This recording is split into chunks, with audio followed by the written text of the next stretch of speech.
Hey guys, Nick Dabas here with Adorama TV. We're here shooting Red Gemini, and we're gonna see how the Samsung T7 handles that raw workflow. Let's go shoot.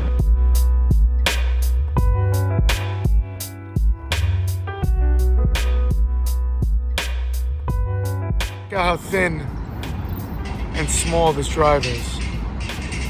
That's kind of amazing.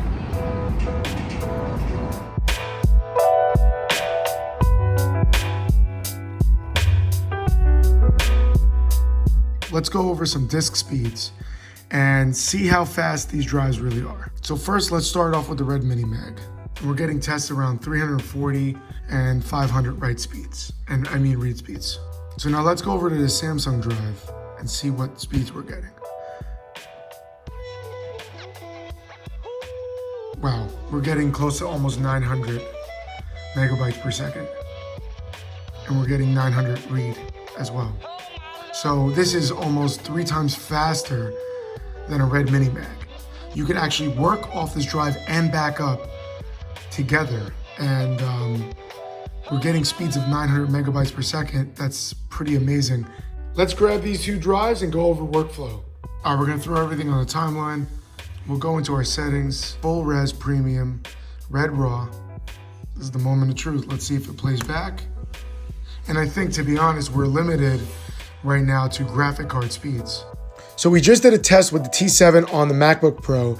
Now let's test it on my new Mac Pro, which is a 2019 16-core 32 gig graphics card.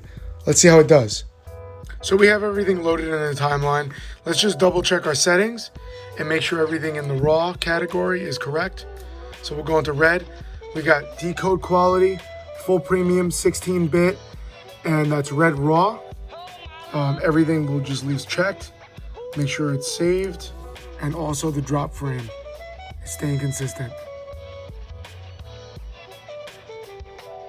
On the laptop, you have to be at, I would say, a quarter resolution, and then if you want to do desktop, you can do full resolution. But the speed of this drive is so amazing. All right, guys, I hope you enjoyed this Samsung T7 review as much as I did. I love the price point, the speed, the weight of the drive, the way it performs on all applications. Meets the needs for every single filmmaker, photographer, with speeds up to 900 megabytes per second. It's insane. And don't forget to like, comment, subscribe to Adorama TV, and we'll see you next time, guys. Bye.